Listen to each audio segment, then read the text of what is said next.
Hello everybody, my name is Matt from Matt's Fantasy Book Reviews, and today I want to make a video that I've been asked by a lot of people to make, and that is to make my top 10 favorite fantasy series. This is a not very hard list for me to put together, and part of the reason it's not hard for me is I keep really detailed lists of all the books I read, the scores I give, my internal ranks all the time. At some point I'll make a video showing all the spreadsheets that I use for all the books that I've read. But I know my top 10 real easy, so when people have asked me for this, seems like an easy task to get through for me. So let's just jump right on into it with number 10. And number 10 for me is The Powder Mage by Brian McClellan. This is probably the one, maybe two book series in this list that is not going to be on a lot of people's top 10 list. And I wish it was, because this series is really special to me, especially the first trilogy. Overall, I gave this book series a 4.2 out of 5, which isn't ridiculously high, but the first trilogy I gave a 4.83. It's the second trilogy that I didn't like as much, and I give that a 3.5, which pulled the score down significantly. Really, I want to talk about the first trilogy. This first trilogy is a masterclass in world building. And telling a cohesive story with a nice set of characters. It jumps between like 3 or 4 different characters. It's got a really similar feel for me as The First Law, which is a very popular series by Joe Abercrombie, and that'll be later on in this list of top 10. But it tells kind of a more serious tone of a book. And the central idea of this is that you have this, it's this flintlock fantasy. So these long guns are used. It's kind of this blend between like an older kind of 1800s vibe with fantasy, with hard fantasy elements. Some people are born and they have the ability to just be straight up mages. They have very strong magical properties. They are like assassin types. They usually work for they work for one of the world governments. It's like their cabal of mages, and they're very, very powerful. But you have this next class, the Powder Mages, which a lot more people are. It's not an intense amount, but several of the main characters of the book are Powder Mages. And they can do a bunch of different things. One of the things they can do is they can snort gunpowder, and it gives them really keen senses. They can see further, they can fight harder, they can shoot a gun, like a long gun, a huge distance and be really accurate with it. But what makes the book special is not the magic. The magic is so-so for me. It's this plot. It tells this amazing story of different countries coming together for huge battles, countries trying to take over other countries. It gives this wonderful sense of scale where the world is enormous. It's way bigger than these books are. And I love when a book series finds this middle ground between telling a story that's not so small that it's telling like a really specific story about a really specific group of people, and they don't venture too far out. And on the other end, you have these books that are way expansive and they try to cover the entire world. I like it when they're telling a big story, but you still get the sense that the world is a lot bigger than them. And the Powder Mage is perfect at that sense. You literally have countries taking over other countries, but you have other countries in this that are hardly referenced. And you can tell that major events are happening there, but they're just not talked about in these books. And it makes it so that you could eventually write a lot more books in the series, which Brian McClellan did. He made this second series. So I think Powder Mage is a wonderful series that I think way more people should get into. And if you like The First Law, I think you're going to like this a lot. The second series, unfortunately, Gods of Blood and Powder, which is the next trilogy he did, it did a great thing where it had a slight time jump between the first and second books. It went to a totally different continent with different characters that you're not used to. I love it when books do that. You get a couple characters that might be the same, but in large part, it's a brand new cast. But it wasn't the same kind of like epic story. It told a more kind of detective type story, and that's not something that super appeals to me. A lot of people like this series more than the original one, and I get why they might. It's just not as much for me, but overall, great series. I think you should get into it. Number 9, everyone knows this, and it is The Wheel of Time. Uh, I got into The Wheel of Time super late. I actually read Wheel of Time last year in 2021. I kind of sped through I think there's like 15 books. I gave this series a 4.47 out of 5, which is quite high.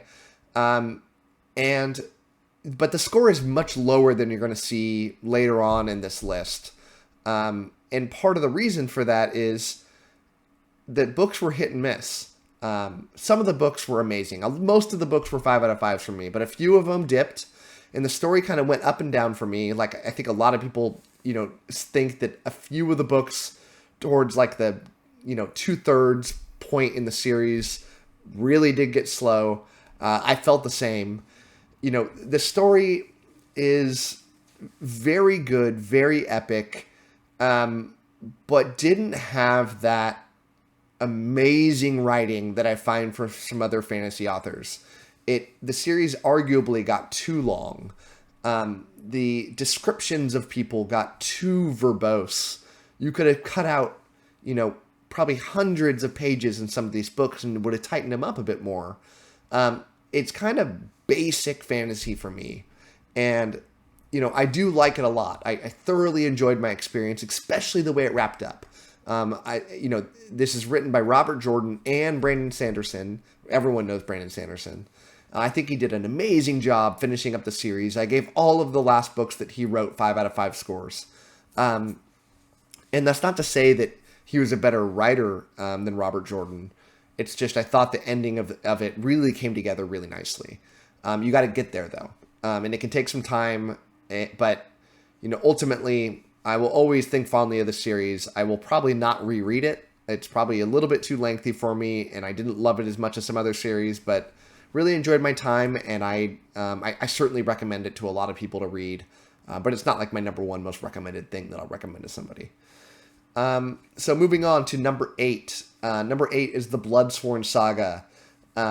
This book is going to be, I think, 4 books long. It's only 2 books right now. It's written by John Gwynne, but the reason it's so high on my list is those first 2 books were 5 out of 5s. I absolutely love the first 2 books in the Bloodsworn Saga. Enough that it makes it in my top 10 easily, and I'm very confident that I'm going to thoroughly love the next 2 books in the series. Why? Because every book that John Gwynne's ever written has been a top book for me. And I think he's getting better and better as a writer. This series does what John Gwynne always does, and he writes this kind of this fantasy Viking story with magical elements, but they always have that Viking theme to them. And I've never really considered before I read him, a Viking theme mixing with fantasy, but it is very good. And when you think about, Viking mythology, it makes sense. You have these bigger than life gods, and these really, these magical weapons. You think of like Thor, and you think of these people in that religion, and it translates really nicely. The Bloodsworn Saga is the pinnacle of John Gwynne, though, because he starts bringing in something I love in fantasy. When you have these enormous, mythical beasts that are a central theme of this story. And I love bigger than life stories. I love it when, you bring, 100-foot tall battles with people and everything that goes along with that. It just, that soaks it up for me.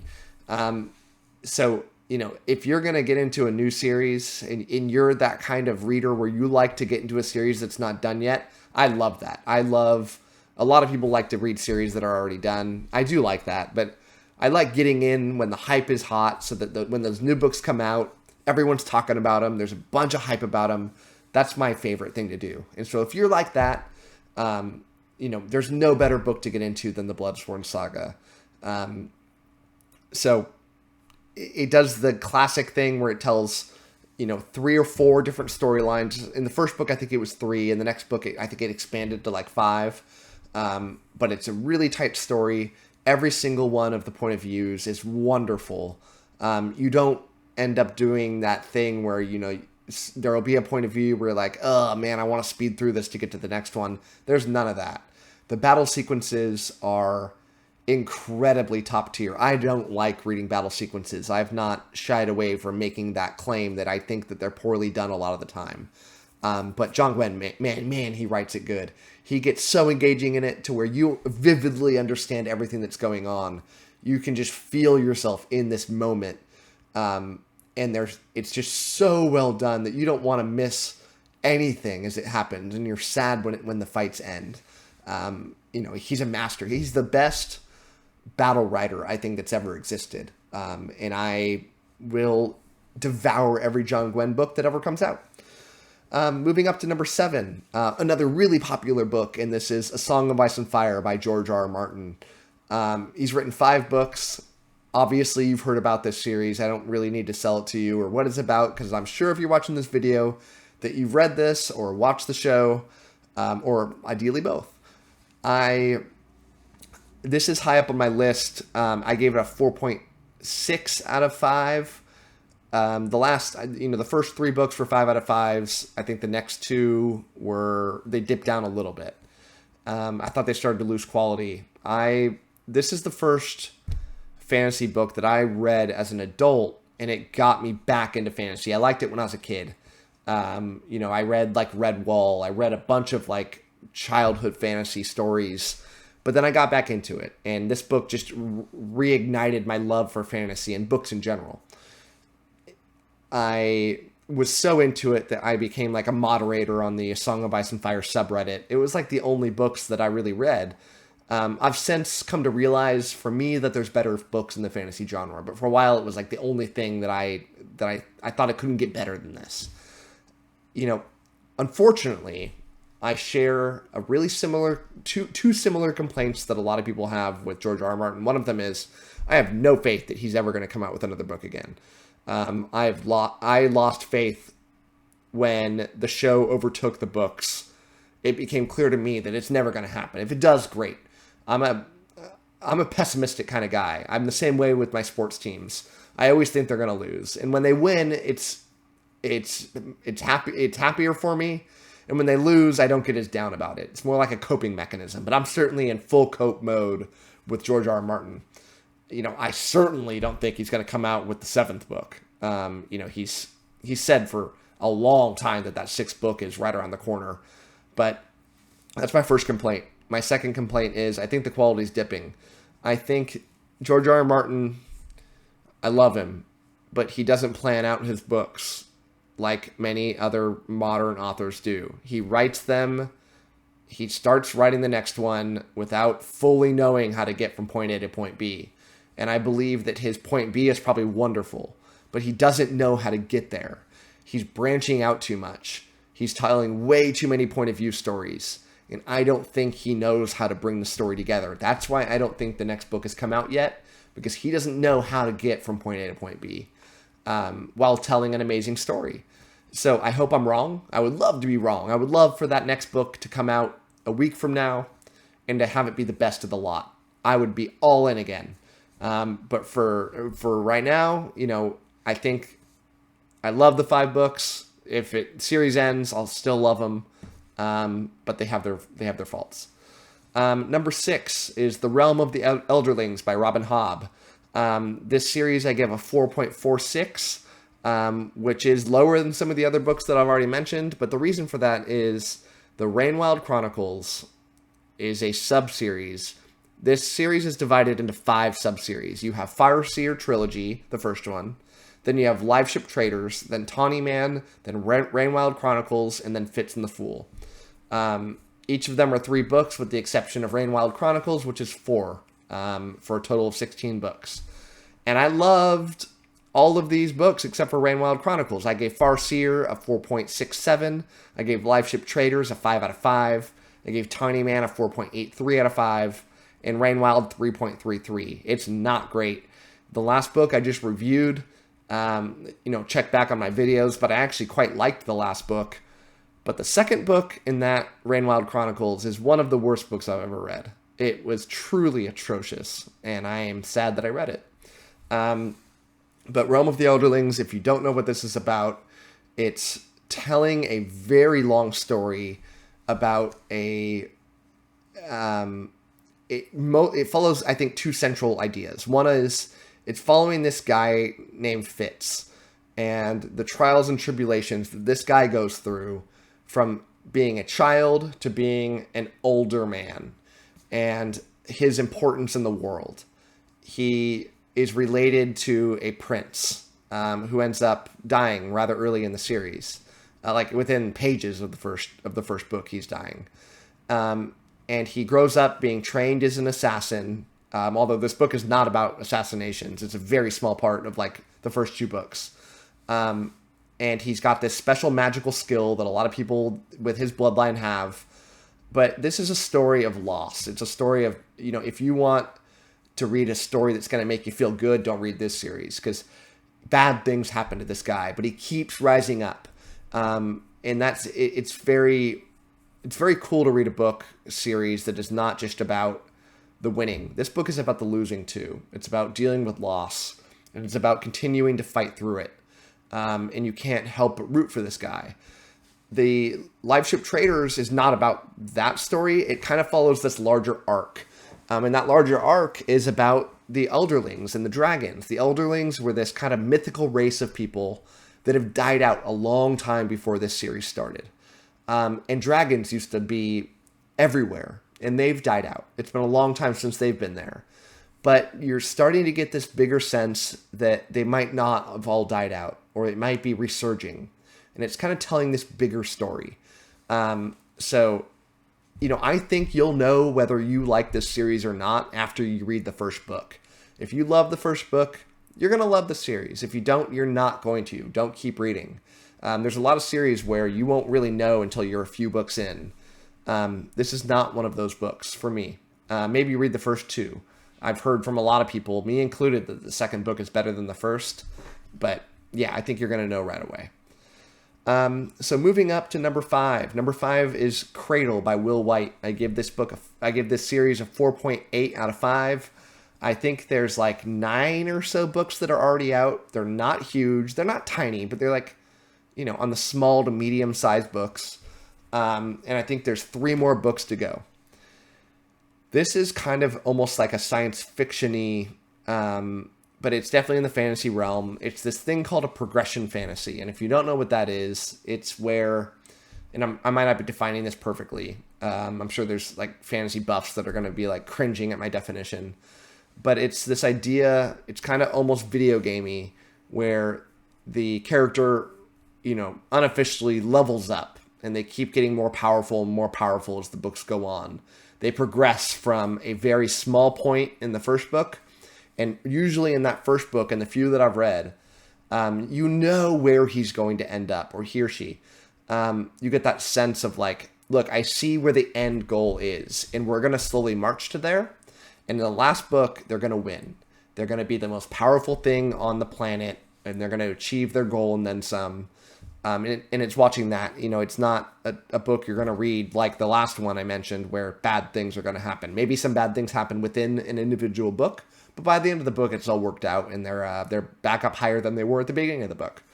It's a story of a boy who grows up in this village where it's more complicated than this, but you learn, magical skills.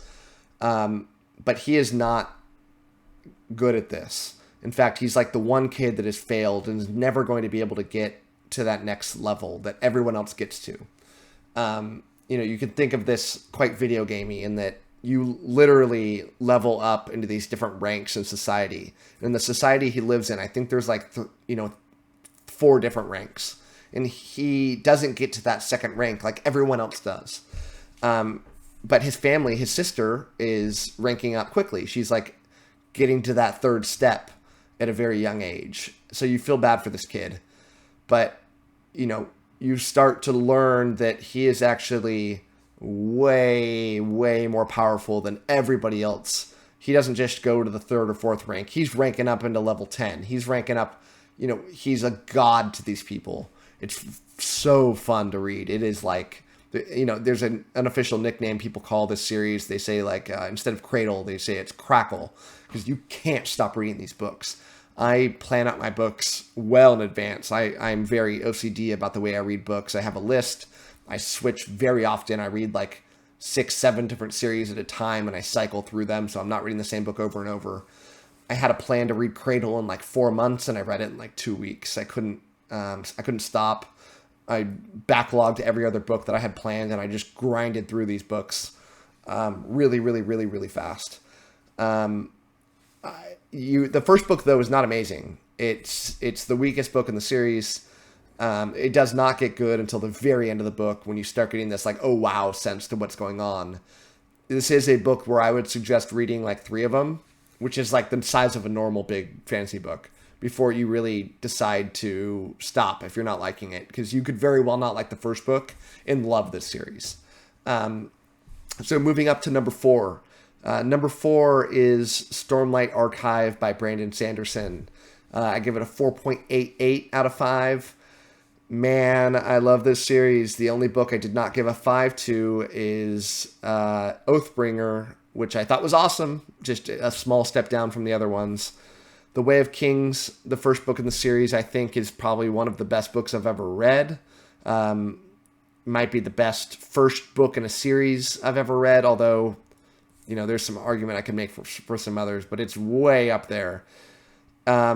This book is just so special to me. It was my favorite book series for a long time. I just love the way Brandon Sanderson writes. Like, obviously so many others do, especially now that people are really realizing what's up with Brandon Sanderson and how good he is. You know, he's not this guy who writes flowy prose. He's not the best writer in the world.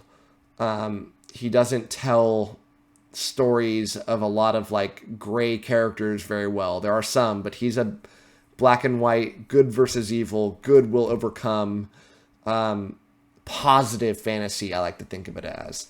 And it's fun to read some positive fantasy every now and then. I prefer a darker story. You're going to see above this are going to be 3 of the darkest fantasy series that exist. But I like having this as a nice refresher. It's fun to read Stormlight Archive. The magic system is awesome. The plot is amazing. The twists are better than anything. I think of Brandon Sanderson in many ways as the opposite of George R.R. Martin, where George R.R. Martin doesn't know where he's going. Brandon Sanderson knows every single step of every single thing he's going to do before he writes it. He knows exactly how many books he's going to write. That number's not going to switch around like George R.R. Martin, who's going to keep expanding books. He knows he's writing 10. His plan's to write 10. He knows everything that's going to be in one of those 10. He knows exactly when those 10 are going to come out. It's cool to watch somebody that's so professional in the way they write, so precision-oriented. I just love the way this guy writes. But not quite as good as the last 3. So moving up to number 3 is The First Law with Joe Abercrombie. Joe Abercrombie is amazing to me. I love The First Law. The First Law is a dark story. It is filled with point of view characters that are just bad people. You don't like them, but you don't like them so much that you love them. The characters are so well written that you're still cheering for. It makes you cheer for these bad characters. You can't help it because you love the way these characters are written. Some of the best characters in fantasy are written by Joe Abercrombie. It is. I mentioned at the beginning of this video that the Powder Mage is kind of like the First Law. So now I kind of got to describe a little bit like what First Law is. But it tells this story. It's a very well written world of multiple different countries, but it centers on this one Adua. Right? Adua. I don't know how to say it. I didn't do the audiobooks.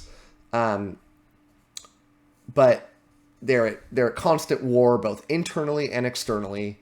And it's telling a very, very dark story where bad things are happening all the time. I love when that happens. The twists are immense. You got to wait longer for them. You're not going to... That first book is just a lot of setup. But these moments happen at the end of the second and third books. And in between, too. that are just literally jaw-dropping, goosebump-inducing. The end of the third book is, I don't want to ruin it, but one of the biggest jaw-drop moments you're ever going to have in any fantasy book. It's going to leave you with a weird feeling. A lot of people are going to read it and be really disappointed. I read it and thought, I don't know if I've ever read a better ending to a little series. The books are split up into a trilogy and then 3 standalone books that you got to read the first 3, 4 to appreciate them, but they're standalones. And then another trilogy. I gave the first law, all the books combined, a 4.67, but I gave the first trilogy a 4.75 and the second trilogy a 5. I thought that second trilogy is some of the best works that have ever been written. They tell a story that is about a revolution and a totally internal strife. There's some external going on too, but it's an amazing story of downfall, redemption, and it does a big time jump where you're dealing with mostly the next generation of people in this world. A lot of the first characters are still in it, but they're not the central characters anymore. Their kids are. It's so well done. I love everything about the first law, except for the standalone books. They weren't as good. I thought there was a noticeable drop in quality. I think Joe Abercrombie succeeds when he can tell a bigger story and he can tie these events into bigger moments. I think Joe Abercrombie is the second best fantasy battle writer. His battles are so engaging, just vividly engaging. In fact, one of his standalone books is about a battle. The entire book's about a battle. It's multi-day. And I'm not a big battle fan, but I still thought it was a really engaging book. Not as good as the other ones, but still very, very high quality stuff. So if you haven't given Joe Abercrombie a try, read the first 2 of the First Law books. Don't give up after the first one. Read the first 2. And I thoroughly hope you enjoy it. Even if you like it as half as much as I do, then you're going to find one of your favorite series. Number 2 is the newest on my top list, and it is The Faithful and the Fallen by John Gwynne. Second time John Gwynne's been on here. This is a completed series. It was 4 books long. Man, it's good. It tells a Viking story with a really fun twist on religion, with 2 warring gods that are taking their battle down to man and bringing it to them and having them choose sides and fighting against each other. The story is essentially about this huge battle between good and evil that happened a long time ago, and it's in the ancient past. Well, it's coming back. And these characters are having to deal with that. I don't think I'm ruining anything by saying that a lot of this book deals with false prophecy and a unreliable narrator. I love both of those aspects to books. There's some, when they're done well, I can't get enough of false prophecy and unreliable narrator. And this is maybe the best that's ever been written for those 2 kind of ideas. I think that you will know whether you love the series after the first book. If you don't like it, stop reading. If you're like me, the first book of that series is going to be one of the best books that have ever been written. And it's shocking to me that John Gwynne, that's the first book he ever wrote. You see people like Brandon Sanderson that are bigger than life, and they wrote and wrote and wrote and wrote and failed and failed and failed before they finally succeeded. Even Brandon Sanderson's first published book, Elantris, I do not think is a good book. It took him time to get into his craft. Some people are just born to be writers, I guess, or they have these life experiences that allow them to be good writers. John Gwynne is that kind of guy.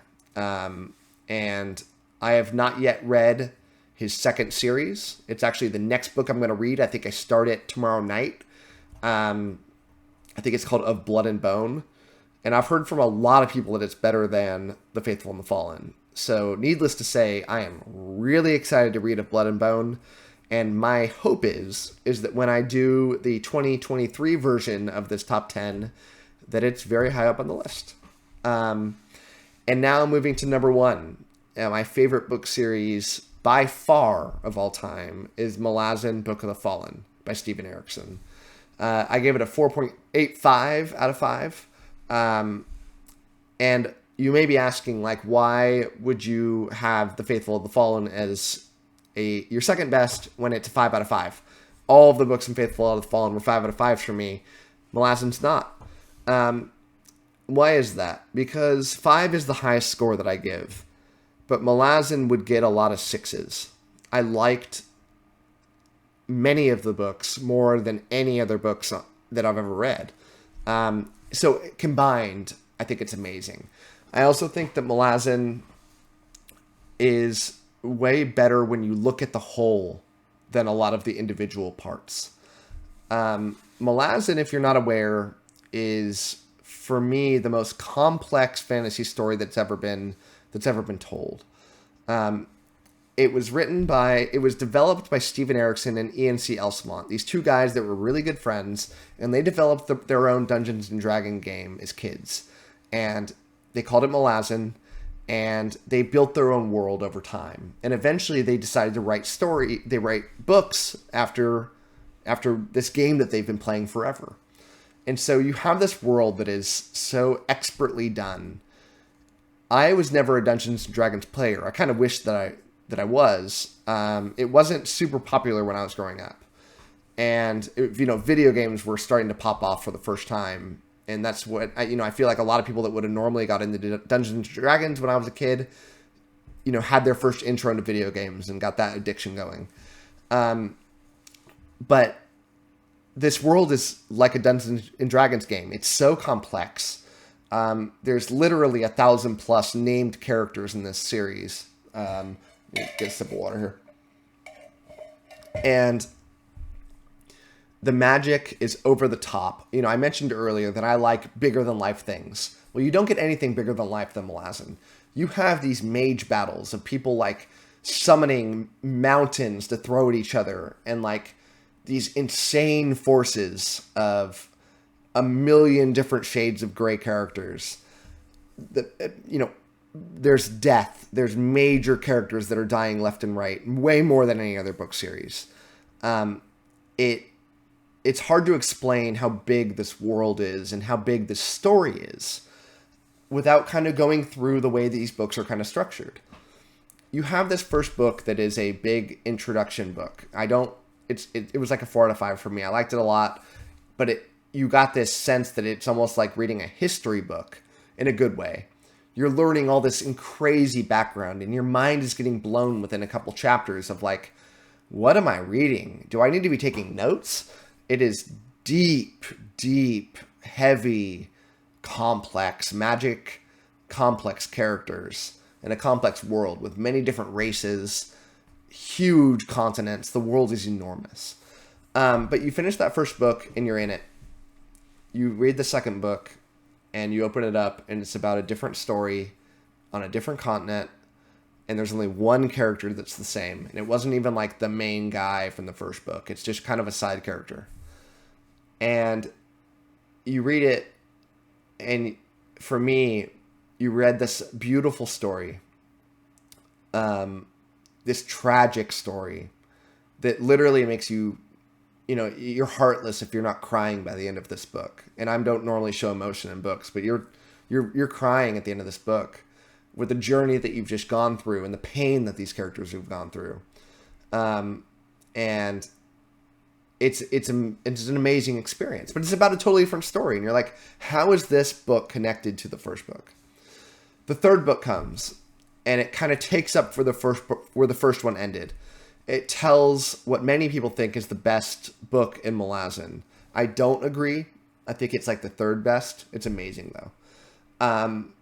And it's a enormous journey to cap off with this crazy battle.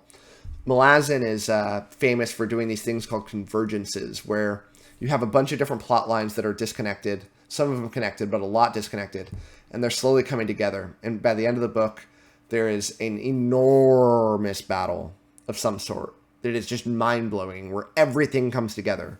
The reveals are coming at you hard. All the characters in the same conflict. And you read the last couple 100 pages, more so than Brandon Sanderson is famous for. Everyone says Brandon Sanderson is famous for this. Steven Erikson is the god at this. it ending each book in a glorious way. The third book, it ends in a mind-blowing fashion. And so I'd recommend you read the first 3 books. If you don't like the books by the end of the third, you will hate this series. But you should be obsessed by the end of that third book. Then you read the 4th book, and it's telling a new story in the kind of first book's continent. It's kind of hard to explain, but it kind of is more of a takeoff of the first book. Then you read the 5th book, and it's about they go to a new continent and tell a new story. So you're reading this 5th book, and you don't know where this story's going, but you're in it. You're committed, and you have to have faith that this writer is taking you where they want you to go. And then you read the 6th book, and it starts to come together. You read the 7th book, and it is all finally popping off. I think the 7th book actually jumps back to where the 3rd book ended. But then they start ending, and it comes together in the most beautiful, magical, enormous set of events that will leave you shivering, to leave you in moments where you have to put the book down and go breathe. The most epic of moments that have ever existed. So I plead everyone, give Malazan a chance. The final book is the greatest book that's ever been written, and I don't know if a book will ever be able to top what they were able to accomplish. I mentioned that the last couple hundred pages of Malazan book is special, and it's big, and it's popping. That the entire 10th book is like that. You're reading 1,000 pages or more of nail-biting stuff. So I hope you give it a shot. So those are my 10. I look forward to doing this book list next year, and I hope that there's significant changes. That would be a great year if I got to add some books to the series. So thanks so much for hanging in there, and I'll see you next time.